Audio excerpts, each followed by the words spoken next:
Hello,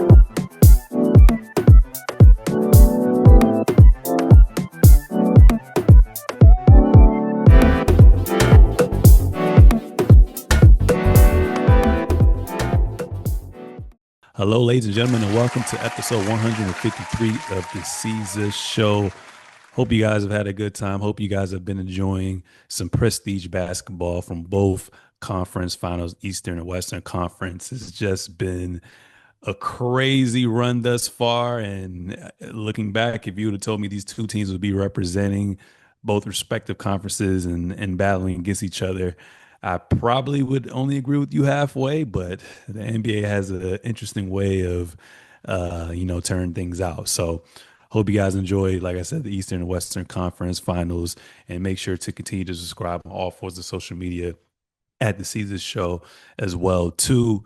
And before we get into today's hottest topics, I just like to rehash previous episodes like always. So last episode 152 was a solo, which was pretty interesting, but I found some solace in it. Basically, I broke down the semifinals, off-season moves for specific teams, which more so was me focused on the Denver Nuggets and the Cleveland Cavaliers with their burnout, Tatum's Achilles injury, and the conference finals preview. So hope you guys enjoyed that, and it's been kind of going crazy on TikTok as well too. Seems like you guys really enjoy my immediate post game 1-2 minute takes. So continue to comment and flood it. Just don't get too crazy on going back and forth with one another. It's all love at the end of the day. Man, when it Now, comes to these sports, I don't know. man, you should see. I'm gonna send you some of these links. They be going back and forth. Like one of my posts got like 40 comments. They just chirping, chirping, chirping. That's But it's crazy. cool because like a lot of them are like obviously like they're basketball fans, but they're more so super fans of their team in their respective city. So, Hmm. obviously they think they have a little bit more insight because, you know, the common folk probably just gonna watch content on ESPN and TNT, ABC whenever there happens to be one. So unless you like a true hoops fan, you're not really watching these other small market teams. So it's interesting to see their take on everything. And there's a little bit of delusion with supporting fans, which makes sense. But let me formally introduce my co-host, ladies and gentlemen. Make some noise for my boy Carl Conyers. What's good, everybody? Hope y'all been well since the last time. How you been, man? Been swamped. I started another new job, so that has been Is this the great. new one you But already told me about? I think so. I don't know. I started a I new think, job in December, and then now I just started this one last like a month and a half ago. So yeah. You yeah. talked about that the last time you were on, when we were talking about the semifinals. So that it's been going well though. It's fully remote, right? No, I wish. I absolutely wish it was fully Mm. remote. It is in off, but it's in office 4 days a week as opposed to five for my Okay. last one. So yeah, I can't complain. Mm. And you get off. I mean, is there a specific day you guys can take off to work from home, or is it everyone Friday or something like that? Friday, yeah, Okay, okay, that's not too bad. Not too bad. Not too bad. I'm yeah. excited about this bonfire. Is this your move that you're making? Yeah, me and a couple of my other friends from out here, we've done some events before, and I know you've come to. So actually, I don't know if you I didn't don't come to the know. day party. I think I I missed think the you last were. one. I think I may have been traveling. I think it was like when you like first experimented with DJing or something like that. Because Yeah, outside of that, yeah. I've just came to like your Super Bowl parties, and then I've come to like your birthday events, obviously. Then whenever you did the cookout thing for Juneteenth, Yeah. Well, now you will be joining us. So no, that's it should what's be up. dope. That's It should what's be up. dope. I'm excited about it. All right, yeah, I'm looking forward to it, man. But yeah, man, let's go ahead and get into today's hottest topics. Just looking back at the Western Conference Finals, the Thunder ended up beating the Wolves 4 games to 1. Obviously, I didn't have the pleasure of having you and Terrence on last episode as well too. So I don't know what your predictions were, but I had OKC in 7, so I was pretty shocked. And it is what it is. SJ ended up being the Western Conference Finals MVP, and racked up 31 points per game, 8 assists and 5 rebounds as well too. What were your thoughts on the conference finals, man? My number one takeaway as one of the biggest Julius Randle haters out there is that he just turned back into a pumpkin. If we being real, like Ant did not play well, I will say that for sure, but he at least I think did enough that if he had any extra contributions, they would have won more than one game, is how I feel. But Julius Randle's out there dropping like 5 points, less than 10 points a couple of times.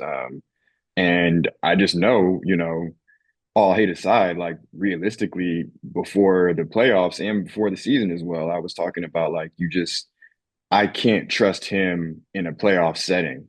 Now, he did show for 2 full rounds that he can play well in the playoffs, but when it came time to like, okay, the round that matters the second most, he was just like almost like a complete no-show and a bunch of turnovers, a bunch of just bad mistakes. So, um, I wasn't surprised to see him play like that. And then once he was playing like that, I wasn't really surprised to see them get demolished, especially because I do feel like consistency is the one thing that I feel like is separating Ant from being a true superstar, in my opinion. Mm, I don't think hmm he's there yet, in terms of being a superstar. I definitely think he's a star and like one of the young faces of the league. But like you look at Shea earlier in the playoffs, he had like a couple of bad games and then he just started stringing 30, 30, 30, 30. Like, and to me, those are just the things like if we're going to make it to the finals, our best player can't be out here dropping 15 points. And especially hmm when you don't have like, it's not like you have a big three, like where you have a bunch of other guys that can support you and that you can count on to get those points. So, um, yeah, it was crazy to see them going out like that. But I think with all those factors, it kind of made sense. Yeah, no, I agree with you with the Julius Randle aspect. So he definitely should opt out of his contract. He's definitely gonna re-up and get some more money. So happy for him getting his money. But I agree with you in the sense of he did not come to play either above his regular season numbers or his regular season numbers. And we kind of got fooled by it a little bit, right? When you look at the Lakers, they really kind of fell off towards the end of the year, then going into the playoffs with their defensive identity. And then they didn't play any bigs as well, too. And there really wasn't anyone that can kind of match him with the lateral quickness and with the strength in the first round. In the second round, too, pretty much the same situation where you kind of avoid you kind of avoid matchups and it was in his favor. So now seeing him get to the conference finals, that was my biggest red flag or biggest concern. I was just like, yo, how is Julius Randle going to play?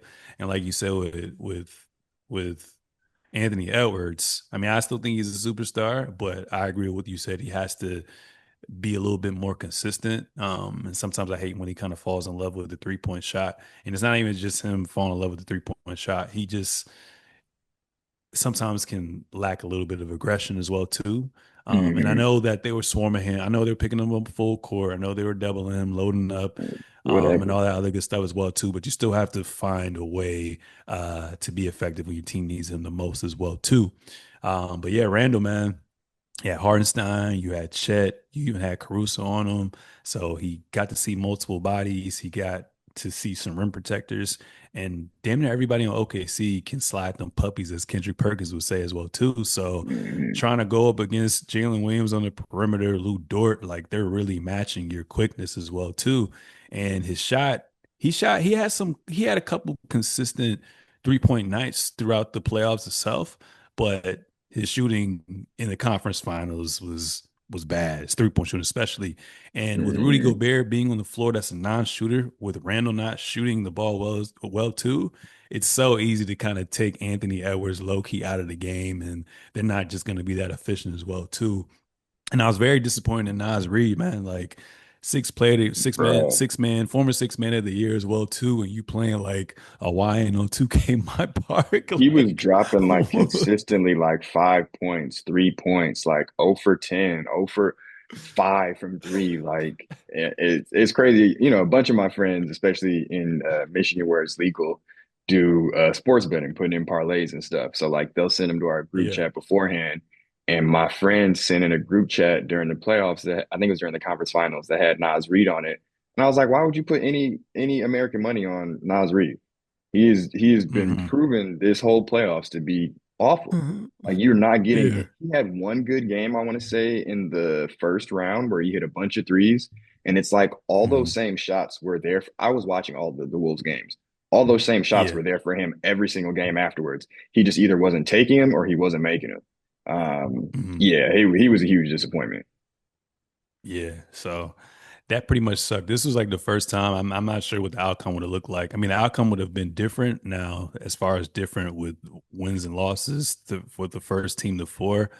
This is definitely would have been a good a good matchup if Carl Anthony Towns was playing on that team. At least he stretches the floor and he could do a little bit of work in the post as well too. But we'll get to him. But yeah, got outcoached. OKC's depth was just much better, and their superstar showed up. And I was very impressed with Jalen Williams as well too, because I was a little concerned with him in that Denver series, and then he picked it up like the last two games, I think. But he was pretty Mhm. consistent this go around, and Chet, for his second go around in the playoffs and second official year playing, being a sophomore, I was impressed by him as well too. So they deserved it, and I'm looking forward to see what they do in the NBA Finals that's coming up in a couple of days as well too. Um, Real quick, I think this also mhm, shows. I feel like most basketball fans know it, but like the the playoffs is so much about like your matchups. And I think a lot of times we'll put like, oh, so and so made it to the conference finals, so that means they're a better team. Where it's like, I think it's clear that Denver was the second best team in the West because yeah, they played absolutely. them straight up to seven. I think it's also because Denver has the best player in the league right now, which I think is Hmm. discounted a lot. Yeah. But yeah, it's like even though they lost in the second round, clearly they were a better team than the Wolves. They were just on a different side of the bracket. I know, man, especially in the Western Conference being being the best conference, bro. Like we Mhm. always be getting like matchups earlier than expected. You know what I'm saying? Like I would have loved for this to, I mean, I would love the Denver and OKC series Yeah. to be the conference finals, but hey, man, you just gotta. It's just a gauntlet match out there in the regular season. So you really got to stay healthy and try to set your team apart as well too. And obviously with Denver, they battle injuries all throughout the year as well too. So um, yeah, it was tough. It was tough, but I think I think with proper retooling, Minnesota can find themselves back, and that's where I wanted to get into my next topic for you. What do you think Minnesota has to do moving forward, going into the next season? I think they need to make use of whatever money they save by trading away Cat. That was kind of like the whole reason for this Julius Randle Cat trade was because Cat's about to be eligible for like 60 some $1 million a year, and they don't want to pay him that money. So it's like, okay, if you're not going into the luxury tax for one player, you at least need to be building out this team better around Ant. Because again, like I don't see him and Julius Randle as your only real offensive threats being able to win anything. I think this playoffs Yeah, exposed a lot of their other players is not really like I like Dante. I think Dante is a good because he's just really good shooter. But outside of those three, you don't have any like high level scorers. And I think the hmm, Pacers are proving, they have a bunch of guys who can go out there and get their own shot. They might not be all stars or whatever, but like Neesmith, even TJ McConnell, Mathurin, like I can just keep going, where it's like the Wolves, if Ant's not doing anything, I don't know who else really is supposed to be doing anything. Exactly. hmm, So that's hmm. really my big thing. I think is just surrounding him with more support offensively. Because they have Rudy Gobert down there and is pretty good defender. They still have Jaden McDaniels. So it's like they have the defense. I just Yeah, need someone else to be able to offload some of that offensive burden. yeah. No, I agree with you as well too. And like you said, you really like watching OKC and like you said, watching Indiana Pacers, like you really you really see like we're away from the super team era, and it's really about how can you build around your superstar as well too. And I just feel like the Minnesota Timberwolves haven't done the best job as well too. And I feel like with Ant's game, especially in this era of basketball, you kind of need, like you said, another bona fide scorer, but role players who can also get buckets as well too, especially with how you and I were talking about Anthony Edwards not always being the most aggressive or falling in love with the 3-point shot as well too. But man, like I said, I like Julius Randle. Clearly, they can win and clearly get to the conference finals, but that inconsistency I don't really like. And with me, I think you need to be a three-level scorer to make deep playoff runs, which I don't think Julius Randle is. So if they Hmm. can find a way to do a sign and trade, that would be ideal. Because I still think, outside of those, two bad games that he had, I still think a lot of teams are going to find him as value as well too. And I don't think his contract will be too crazy whenever you re-up. So that would be ideal. Rudy Gobert, I mean, obviously in the regular season, you can argue he's the best rim protector as well too. But when Not even teams not better than scheme, Wimby. not yeah, not to me. I just argue, but teams, shit, I like Chet better as well too. I like Mobley better. All these other rim protectors, but just based off of his accolades, you can argue he's one of the best rim protectors in the regular season. But that shit just goes out of the door in the playoffs, bro. And I just feel like I mean, I like what he does defensively. Obviously, he doesn't really like to switch at all and plays in drop coverage. But it's just like if I already know what you're going to do defensively, like you would think by now he would have tried to expand his game in some aspect. Because I'm looking at just two people, for example, Ivica Zubac, and I'm looking at Hardenstein. Right, they're not the best, but they've added something to their game every year to at least be somewhat able to be played on the floor, whether that's improving their free throw shot, getting better footwork, having a decent touch around the rim, some good post hooks. Like he lacks all of that as well too. So at the bare minimum, is always going to be 4 on 5. So I would try to, if you can. I'm not sure how valuable he is on the market. If you can get rid of him too and get some assets back, that would be well. And then they also showcase that as much as dynamic as Anthony Edwards is, like they need to get another playmaker, another point guard. Because I think this is Nikhil Alexander's Walker's last year. So the 2026-2027 season is going to be a unrestricted free agent. And like I was impressed by his play for the most part. They always say role players play better when they're at home. And he lived up to what he was supposed to do. But when you lose him, it's just like Mike Conley's only getting older. Um, I know Mike Conley Terrence was didn't do very, nothing very anyway. high. Yeah, I mean, he can probably give you some Chris Paul minutes off the bench, but I'm not making him be a full-time starter anymore. So I don't know if you want to. Terrence is very high on Rob Dillingham. I don't know if they just want to say F it. Maybe he's learned a little bit this year, and they throw him into the starting lineup or find someone on the market. I'm not sure, but they're definitely going to need, I think, improved center, and then another playmaker, whether that's in the market or the player development. Like I mean, they also have Terrence Shannon. Like they have young players that they just didn't play this year. So it'll be interesting if Mhm. those guys can develop into anything. I think you might as well have been giving Dillingham minutes over Mike Conley, honestly, as the playoffs continue to go on. But we're here now. So because that's We're here honestly now. he could be the answer. Like if Dillingham is able to stay on the court defensively from Defensively, even that's the the biggest thing. yeah, from even though the limited playing time he's received this season, like he can score. So Hmm. that's the type of player that they need. Efficiently too, when you look at the numbers. So yeah, I agree. I agree as well too. And then moving on from that, looking back at the Eastern Conference Finals, the Pacers ended up giving belt to ass to the Knicks and won in 6 games. I originally had the Knicks in 7 just because of the path that they took to get there and the star power that they had. And I wasn't quite an official believer of the Indiana Pacers, but boy, was I wrong. Pascal Siakam ended up being the Eastern Conference Finals MVP, averaging 25 points, 5 rebounds, 4 assists.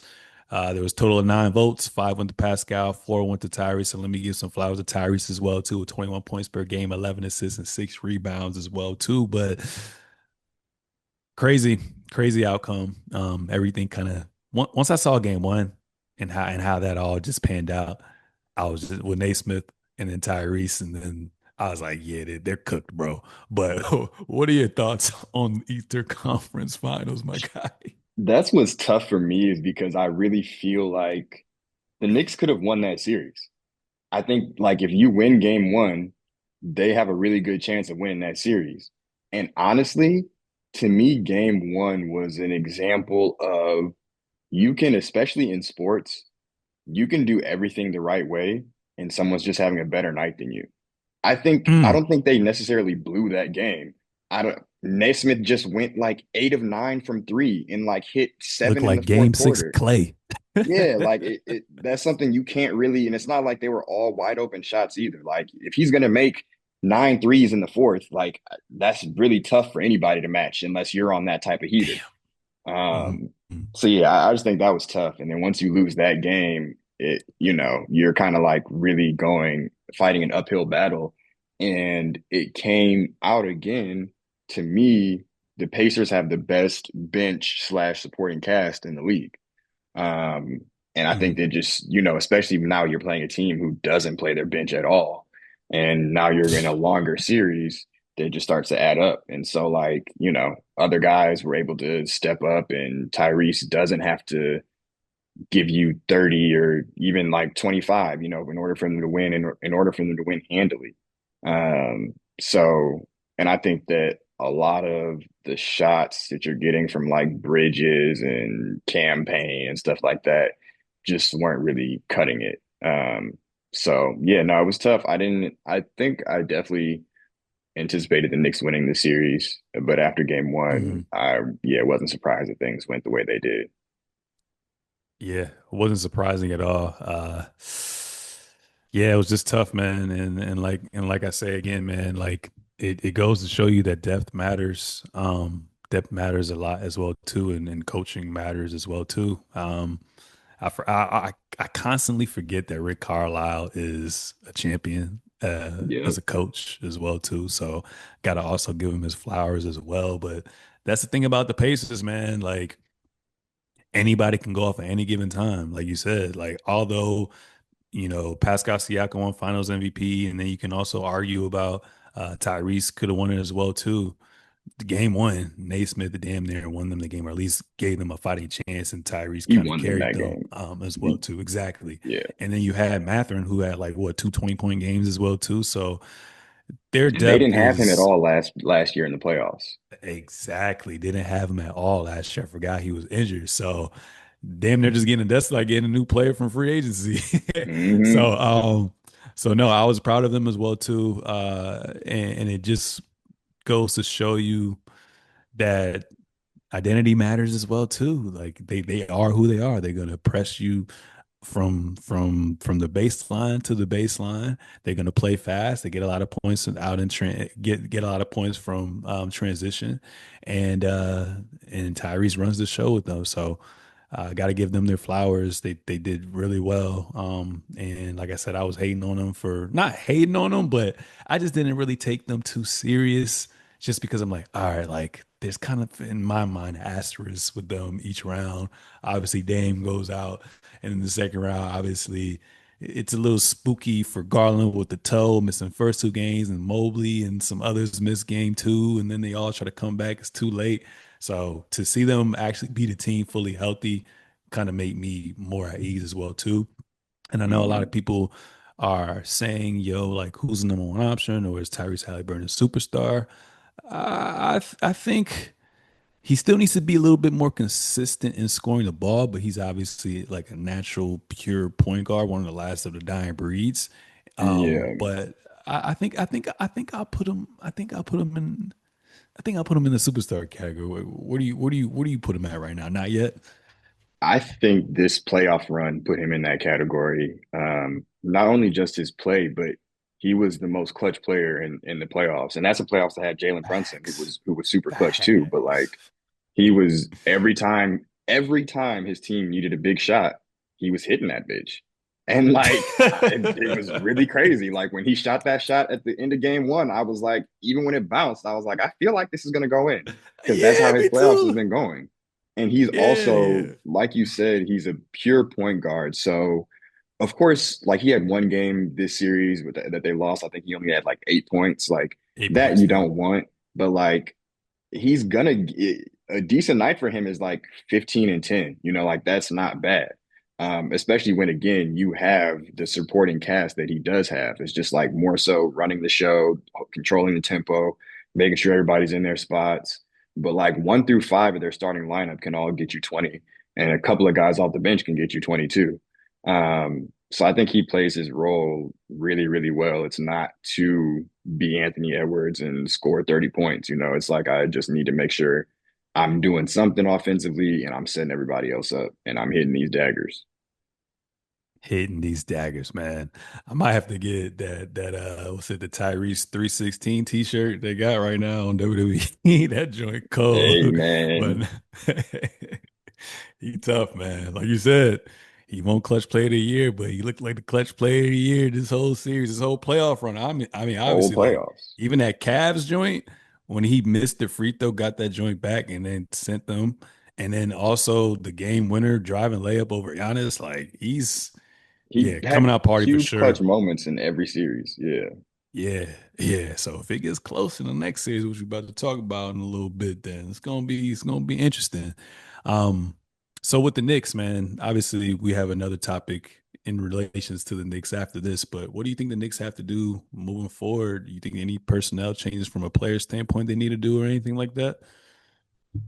I mean, I think they're really in a tough situation and kind of hamstrung because you gave up like 6 first round picks for a role player and Bridges, which is like I still can't believe that the Nets were able to fleece them like that for a player who's never even really been close to being an all-star. He doesn't really do a lot in his game outside of scoring, and his defense was kind of lacking this whole series as well. So yeah, I think they're just, it's not like they have a lot of assets because they used them to get him and they also used him to get OG Anunoby or Anunoby, how you say his last name. Um, Hmm. it's like, it's funny we talk about you need these role players to build a championship team, but for instance, Aaron Neesmith, they got, and of course they developed him, but like they got him from the Celtics for like cash South, considerations, yeah, like that's that's what you're supposed to be crazy. doing for a role player. You're not supposed to be trading 5 first round picks for a role player, even a high end role player. So Mhm. I heard some people kind of floating around Cat for KD. I like that actually because I feel like, of Mhm. course, KD is much older. He's injury prone, but I feel like he gives you like a 2 year window to actually win versus Cat is, I think it's Cat is fine. He's a good player, but I think your two best players can't be defensive liabilities. And that's what it is with him and Brunson. Yes, And I think that, I agree. yeah. And then when you have Hart isn't really that great defensively anymore, and Bridges wasn't amazing defensively, so you really just have OG out there. And yeah. So I think that it's also tough because they just traded for Cat.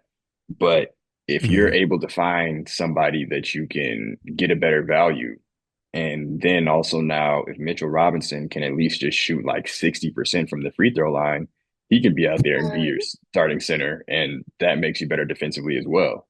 But yeah, no, Mhm. his free throw percentage is terrible. That's why it's tough to keep him out there. But Yeah. I think they still have decent pieces. You need to add a piece or two to the bench, especially now with hopefully someone else, a different voice in the locker room will actually play their bench.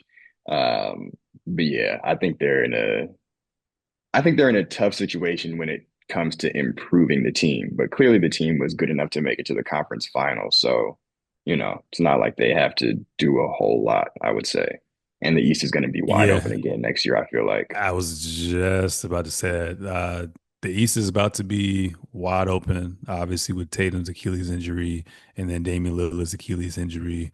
We don't know what's about to happen with the 76ers. They're looking washed right now, at least with their two superstars. So, really, it's probably, One at least for superstar. now, at least for Paul now, it's George looking has not like been that. he hasn't been that brand name. But yeah, Cavs and the Pacers right now are looking like the teams to be reckoned with, at least going into next season. If if they continue to improve, which I think they will as well too. Um, but yeah, like I said, the Pacers press full court. Jalen Brunson is more of a combo guard to me, but if you're not gonna utilize your depth, like you gotta get another playmaker, and that was pretty evident with that team as well too. Like DeLon Wright is washed now. Like he's Yeah, not. He was decent back in the day, like 2018, 19 with Toronto before he got traded. Like and he had solid years afterwards. Landry Shamet is really like he tries to be a two-way type player, but he really doesn't put the ball on the floor like that. He's not a point guard, and Cameron Payne not really as well too. So you're asking Jalen Brunson to kind of do a lot, and also not only beat that, but also score most of the points for them and also facilitate for them. And like you said, Josh Hart, they put him in positions to kind of bring the ball up and take and alleviate that pressure.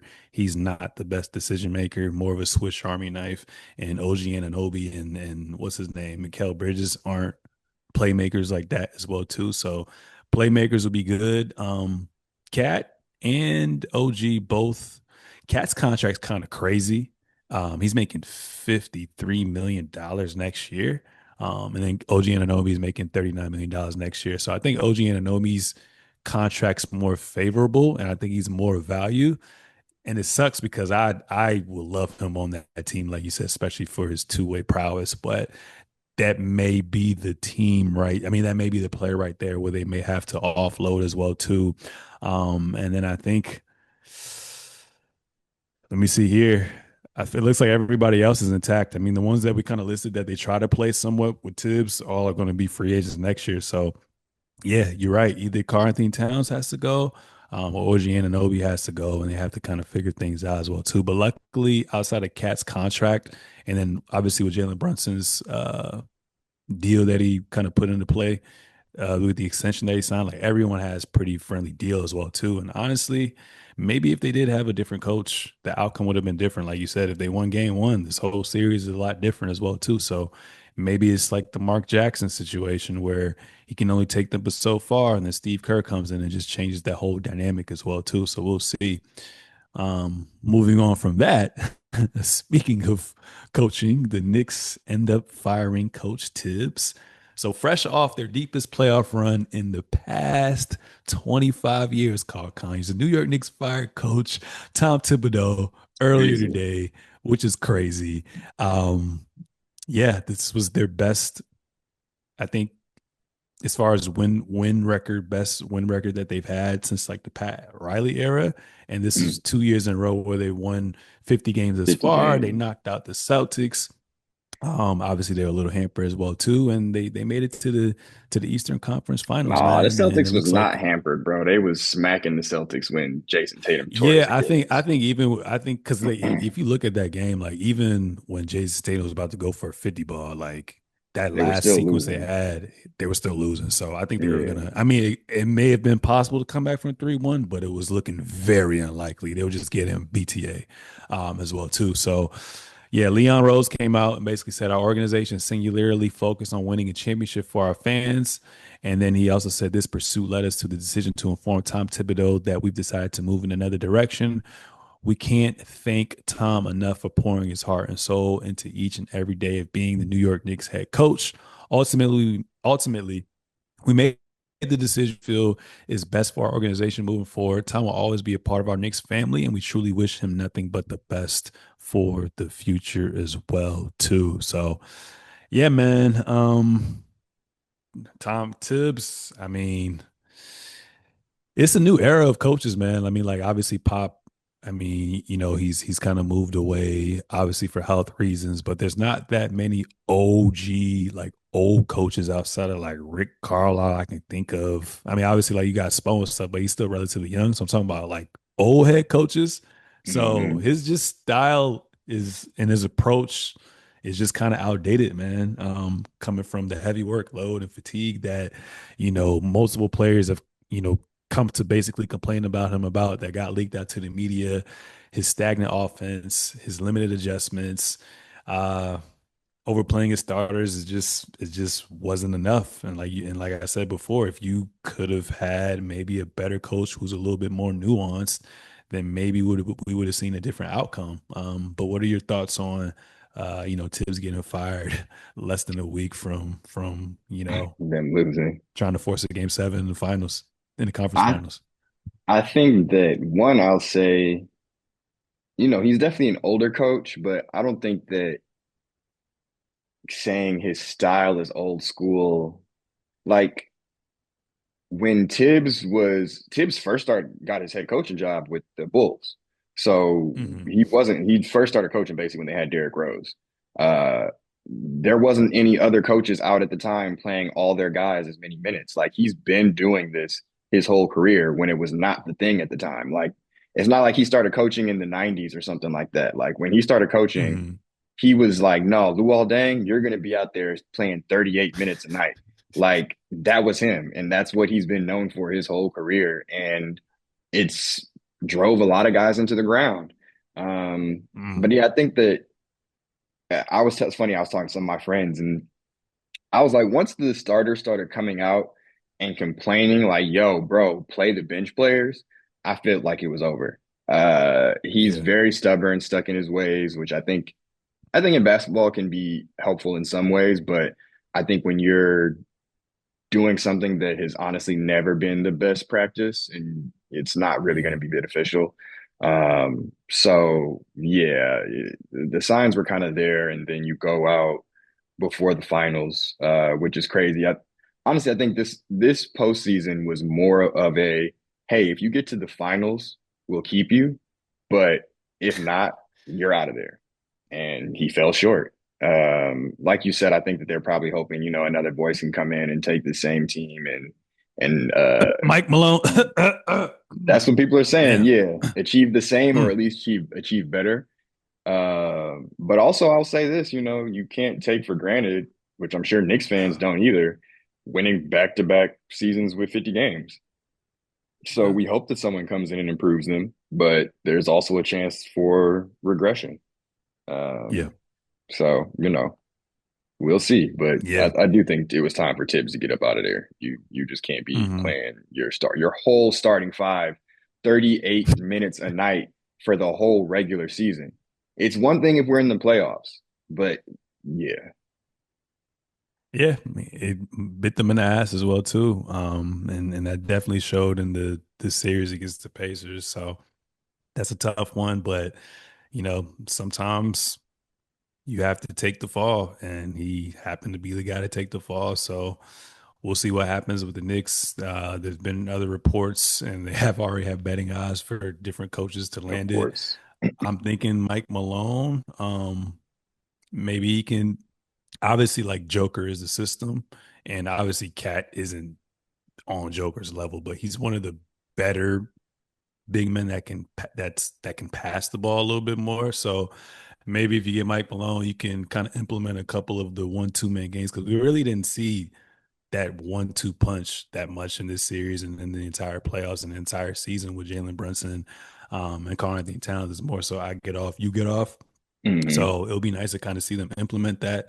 And like you said, utilize their bench. And then also like with Jalen Brunson, like you can't be just dribbling the shit out of the ball, trying to get a switch every single time, trying to attack. Like they need to also have him play off the ball, coming off the screens, pin downs, all that other good stuff as well too. And just make the game easier for him as well, especially if you're playing that many minutes. But we'll see what happens with the Knicks. Like you said earlier before, the East and the West is going to be up for grabs. Like looking at it right now, because there's really no more super teams. There could be one on the rise, Spurs, to be honest. But um, outside of that dream fantasy in my head, like we I may think the see a Thunder new are a super team. champion next 10 years. I think the Thunder are a super team. I wouldn't say it yet. Let them win first, and then we can come back and kind of say they were a super team. I don't think you Um, have to win to be the super team either. Like I think the Well, Nets, okay, yeah, where that when they that had that all is those true. guys, were a That is super true. team. So I guess with me, by definition, I'm looking at three max contract players on one team. Um, that have But come those are together and have been the guy on their team. So I don't think they're necessarily a super team quite yet, but they definitely have the pieces to be a super team. I think they have one of the best coaches you can argue right now in the Western Conference and the entire NBA. Obviously, they have their MVP. Jalen Williams finally got his flowers and got that All NBA. Just been out almost half the season, came back from his little hip contusion or bruise or whatever, crack or whatever, no, he and broke he's been a something. little bit more consistent. But the depth, man, the depth is make that makes me believe they're. I don't really look at them as a super team, bro.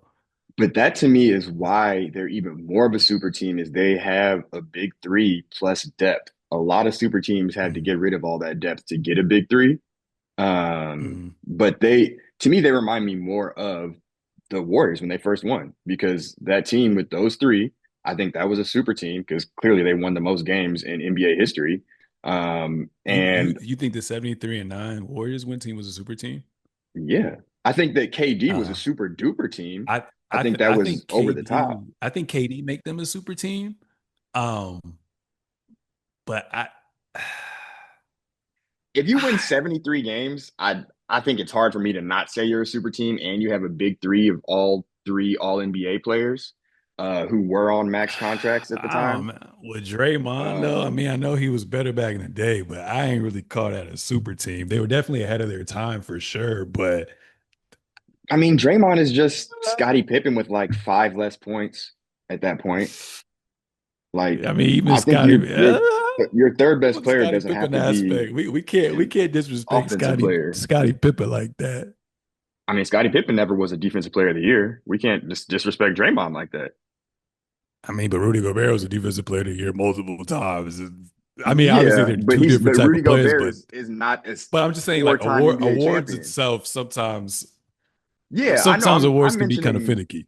I'm mentioning one award amongst other accomplishments and amongst the fact that we've seen him play much better than Rudy Gobert Yeah, and validate his Defensive Player of the Year awards. I'm just saying I don't think hmm it's crazy to compare him to Scottie Pippen. I absolutely don't. yeah, yeah. But and that again, this is just my opinion, but I absolutely Yeah, believe yeah, that no, I'm the listening. Thunder I are disagree, but I hear a you. young super team. I think they're in that same fit. Honestly, to me, this is more like, which is crazy. They're still going to win the ship this year, but this year to me feels like the year before the Warriors won the ship when they still had Mark Jackson. In Hmm. terms of where they're at in their development, I think next Yeah. year they'll. I think the way that their big three is going to play next year is going to make it more apparent that they're a super team. Um, Hmm. but I definitely think that we are witnessing a bit, probably like at least a mini dynasty is about to start with these Hmm. guys. As long as they're Yeah. able to keep the three of them and like the things that they're able to do around them, they have all the picks. That's also a part that goes into it is the way that they've been managing the team since they traded away all of their former big three Hmm. has been really excellent. So it's allowed them to bring in a lot of pieces and other things like that. But I Yeah. think that, yeah, you win 60 something games. You're clearly the best team in the league. And you have a very young big three. Um, but it's also to me about like the bench as well. I don't think just a big three makes you a super team. I think it's like all the things that go into it. Like when the Warriors Hmm. got KD, they lost a lot of depth, but KD still made them a super team. Versus I think the year Yeah. before they had a lot of depth and so that also included into making them be able to win 70 something games and almost repeat if it wasn't for potentially the best player ever coming back and beating them. So No, that's facts. That's facts. That's facts. So where we putting the 64-18 Cavs team?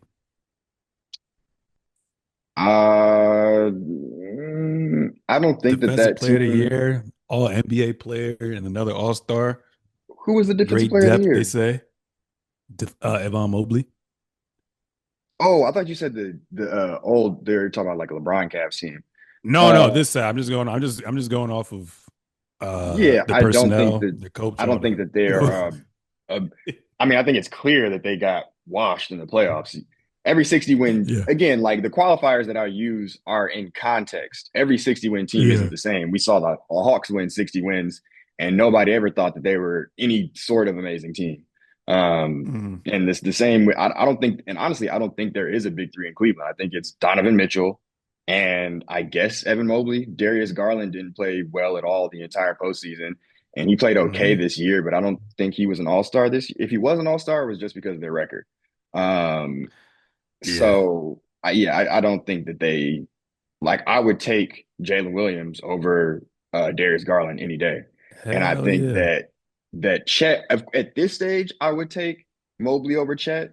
But again, we're talking about I think they're still young, so like potentially even Mhm. up to next year, I think that Chet and Mobley are going to be on even standing.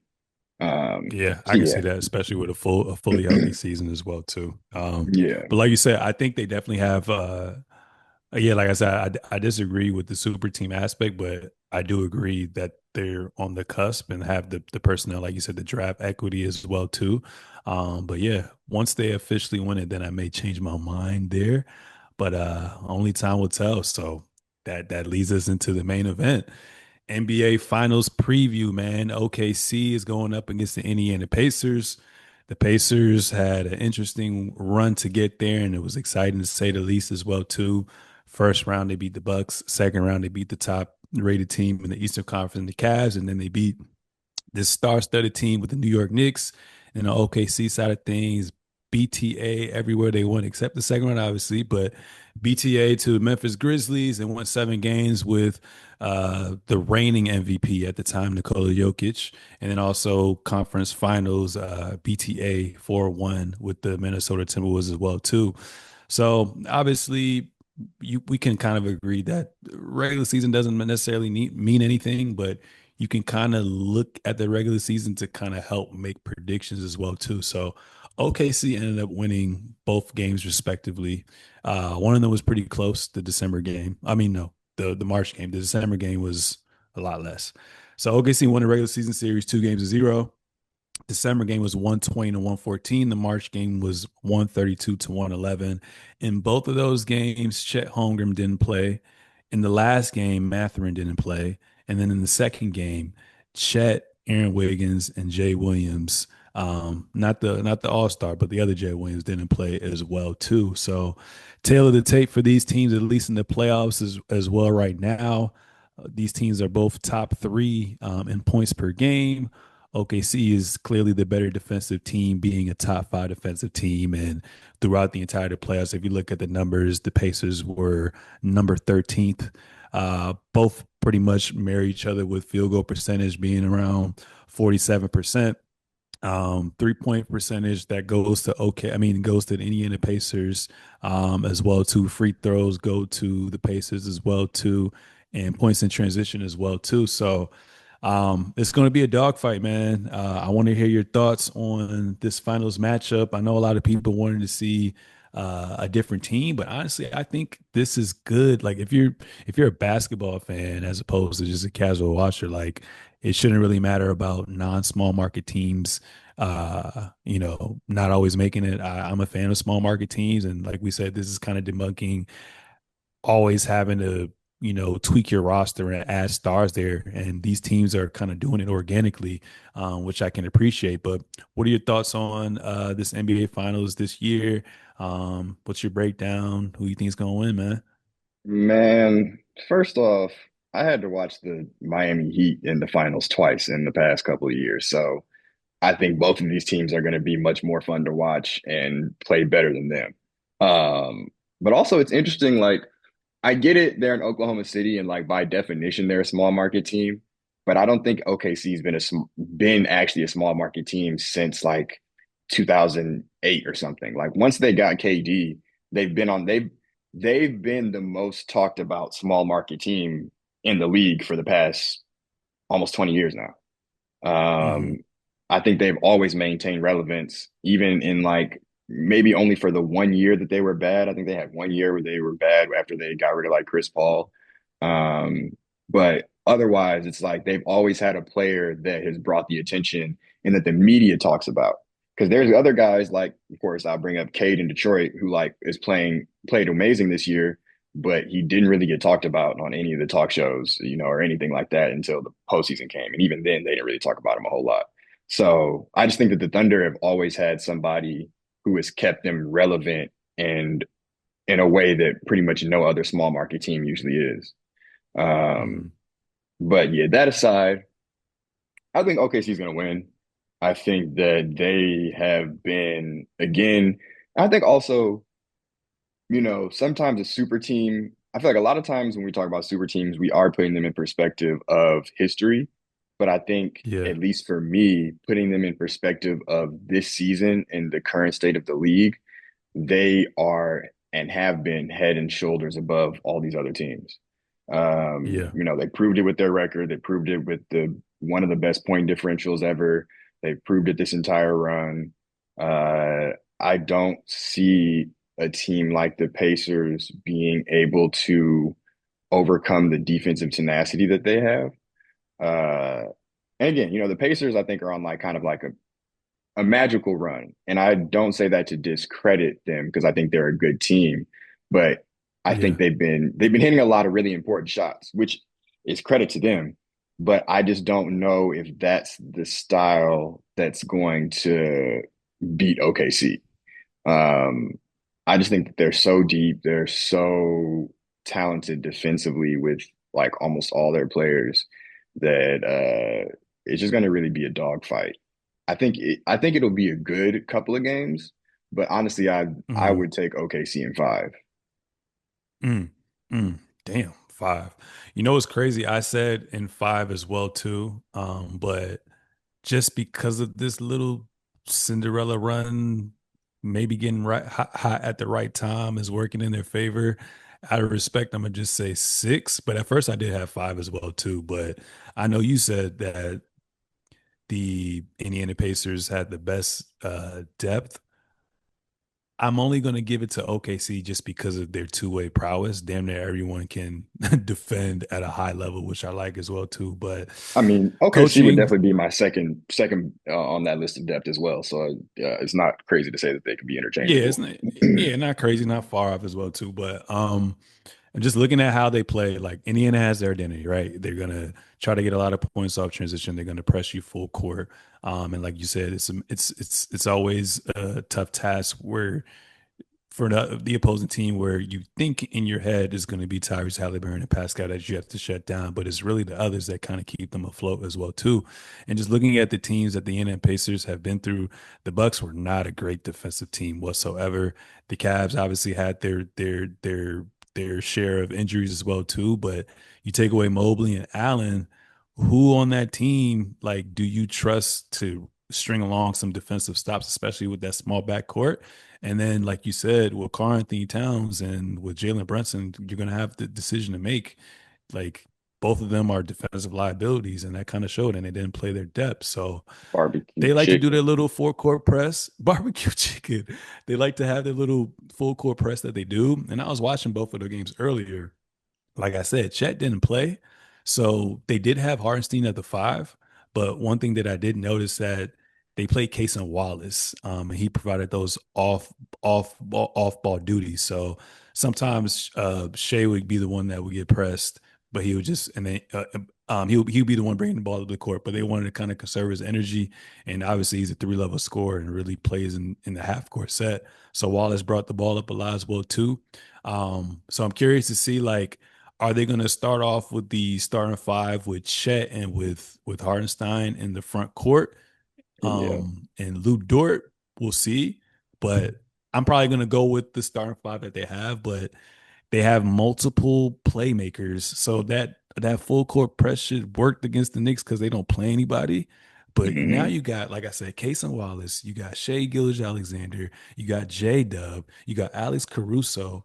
All these guys can bring the ball up the court and can play make as well too. Even Hartenstein had some good amount of assists, passing out of the high post, passing out the post and the low post as well too. Um, and defensively, like there was really like they try to pressure Tyrese a little bit in the last series, but Lou Dort about to be a dog, bro. Lou Dort about to be a dog, and I'm curious to see like what Tyrese Halliburton is gonna do if we just look at his history in the playoffs and even in the regular seasons, he's going to have a couple games, maybe one or two, where he probably scores below 10 points. And I feel like now more than ever, you're gonna need your stars to show up. Like I know they're built on their depth, but I feel like Tyrese really gotta play at a high level and just be even more aggressive than he was, along with Pascal Siakam. So we'll see how that kind of pans out. But Jalen Williams, I don't like I, with the Indiana Pacers, bro. Like they're not a great defensive team, but they give a lot of effort. And I just feel like there's it's just a mismatch with a lot of different OKC personnel too. So I don't see them. They thrive off the transition, like I said, the Pacers do. OKC that really doesn't play with their food. I know Indiana has made a lot of different crazy comebacks down 15, 20 plus, at least from what I've seen OKC this year in the playoffs. When they're up, they keep their fucking foot on the gas. So I don't really Yeah. see them really Them blowing 20 leads point like that. comebacks is not happening. Yeah. It's not happening. It's not happening. Like Naismith, if you're on, then I'm gonna stick to you like glue. I'm not just gonna keep switching off and all this other stuff. So I think they're gonna be Also, I locked in think that defense. Caruso is the like, of course, yeah, Dort is gonna lock up, but I think Caruso has been their best defender this whole playoffs. And Absolutely. he's showing again, the last time he was on a good team, they won the championship, Won and the that was the championship. Lakers. Well, And yeah, he was on the Bulls, and unfortunately, I think things just didn't work out because they had a lot of injuries on the Bulls, yeah. but they had him wasting away. And now he first year back on a good team during the NBA Finals. He's Mhm. like the type of player that I think you add to a good team that makes you a championship team. Yeah, I agree. And like I said, even though they both pretty much average, well, it's crazy because OKC was the league leader in points per game this year. I know a lot of people talk high of or speak highly of the Indiana Pacers. They just as good, but like you said, the edge I think is their defense. So I'm curious to see what game plans that they come up with, and I'm curious to see like how they get Tyrese Halliburton off of his game, and I want to see that Pascal Siakam matchup because in the regular season, like I said, Chet didn't play, and the primary defender they shuffled a lot of different bodies on him to make sure he never got truly comfortable. But the primary defender, at least in those two regular season games, was Hartenstein. But you can switch things up. Like you can still put Hartenstein on Pascal, and then if you just want a little bit more versatility, because I know what's the center's name? Miles Turner stretches the floor so you can have Chet there, but you can get a OKC so versatile. Like you can get like we saw Alex Caruso guard Joker and bother him and was fronting him and stuff like that. You know what I'm saying? So Yeah. it's gonna be interesting to see like how they take these two stars off their game. So I'm looking forward to it. I think Indiana's probably I can see them like in order for them to extend the series, like I think they're going to definitely win one home game, but I mean both teams have kind of been well rested, but you know those game ones be the most feel out weird ass games. So if they do extend the series, they're going to have to take game one and like I said I think they're going to win the game at home, Mhm. but like I said, logically I want to say five, but just because out of respect and shit can be kind of crazy, I'm just gonna say six. I hope I'm wrong though, but I got OKC in six. I got Shea winning Finals MVP, and I got like what you said, them becoming the next quote unquote super team as well too. Um, we'll see, we'll see. You're not gonna speed Shea Gilgeous Alexander up, bro. You're not gonna Not at speed him all. up, bro. And they don't have any. Yeah, and Jalen Williams is he was another person I was so concerned about this playoffs, and he's been relatively pretty consistent as of late. And I think he's just gonna have a field day, especially from what I saw in the regular season. So I think OKC got Clear it, like man. the games where I'm pretty sure like almost every time he's at a good game, they've won. Now, Exactly. And then when you add in, like you say, your boy Chet just giving you 15 to 18 is mhm. damn near for certain that they're gonna win the game as well, too. And I think they had a regular season stat and including the playoffs when they hold their team under like 101 points, they're undefeated the whole year. So Right. it's gonna be interesting, man. So I think it's still gonna be exciting. I hope the games are close, but I can definitely see on both sides like a blowout. I can see a blowout, like a home team blowing them out at least once, but hopefully, other than that, like the games are relatively pretty close. So we'll see what happens. Yeah, no, I think it's gonna be a good finals. I'll say that for sure. I don't care about that whole, small market team. It doesn't the players are all that matters. Like it doesn't matter where the fuck you play at. So Yeah. Because I mean, Boston's one of the biggest markets, or not, if not the biggest behind LA. And then I think Dallas is in top 10 with everything considered with basketball. And that series was mid last year. You know what I'm saying? So people should be excited this year. And like you said, we got Denver versus the Heat. I was happy for Joker's greatness and him getting his first ring, but that didn't end well. So hopefully this year we get to see that. And from that, we're gonna have a lot of more organic homegrown teams with minimal trades and really just building from the draft. And like you said, utilizing that depth as well too. So I'm looking forward also, to it. I will say quickly, I think people are gonna start to come back and appreciate what we had in Steph versus LeBron.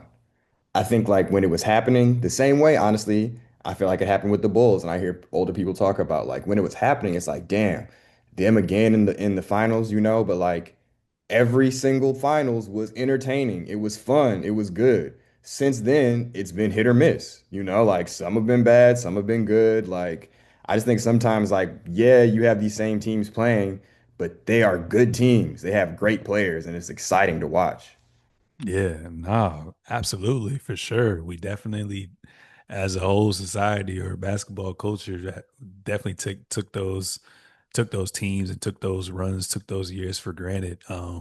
And it's crazy because like it's low key kind of feeling. I mean, I know the Patriots had their little run and the Chiefs were doing something kind of crazy as well too, but like I really feel like 10 years from now, I wouldn't be surprised. I mean, outside of the whole OKC situation, obviously like health, plays a big role in, success of a team winning the championship. But like I wouldn't be surprised like if we see multiple first time champions within the next 10 years.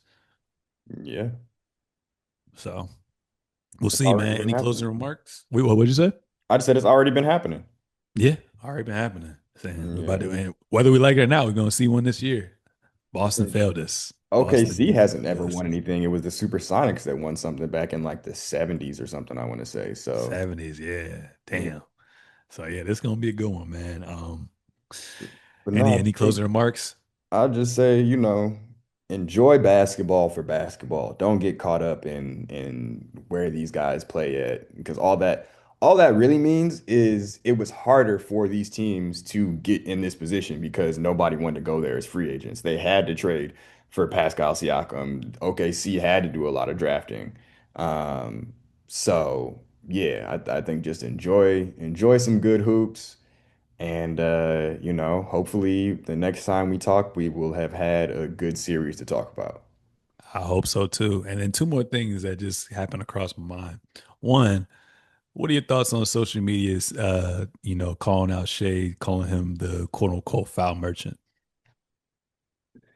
I mean, they did the same thing to James Harden, and I think honestly, James Harden was way worse Me because too. there was a lot more flopping going on with Harden, but people still wanted Harden to win. So honestly, greatness solves everything. Like if he goes on to win some ships and win another MVP or whatever, like it's not going to be a thing, honestly. I think it'll be a thing while he's playing, but I think it's like one of those in hindsight, people aren't going to be like, even already now, you don't really hear people saying like, oh yeah, Harden used to just flop and get a bunch of crazy calls. It's more like, oh, remember when Harden averaged 36 points a game? So Yeah, no, I agree. It's funny, and sometimes the fouls sometimes can kind of be crazy, but let's not forget he was like top two, top three in driving to the basket, and part of drawing fouls is being creative and outsmarting your opponent. So it works, it's effective, and we saw games in the playoffs this year where they try to limit his free throws, and he still got 30 balls on them because he's a three-level scorer and yeah. operates in the mid range. So I'm not too mad at it, and he's becoming one of my favorite players. I really fuck with his game. He's nice. And then my second question Is Paul George not the GOAT? If Paul George don't exist, we don't even get these matchups right now. Man, Paul George is clearly not the GOAT because everybody wanted to get off of him. But it shows how crazy it can be to trade for a star player. Like you have to give up so much. And that's why teams, a lot of the time, it's like if we're not going anywhere, it makes sense for us to trade this star player because we'll be in so much of a better position to actually rebuild and retool.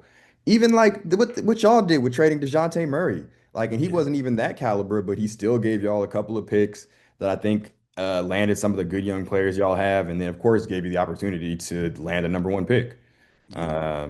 So yeah, no, I think it just shows, a good GM, and honestly, is a lot of what happens if you look at the Patriots when they were in their prime, of like you get rid of this really good player once you've gotten a lot out of them, basically, but they're still good enough to give you a really good return. You don't just hold on to them until they start diminishing. Yeah. No, that's real. That's real. Fuck with that.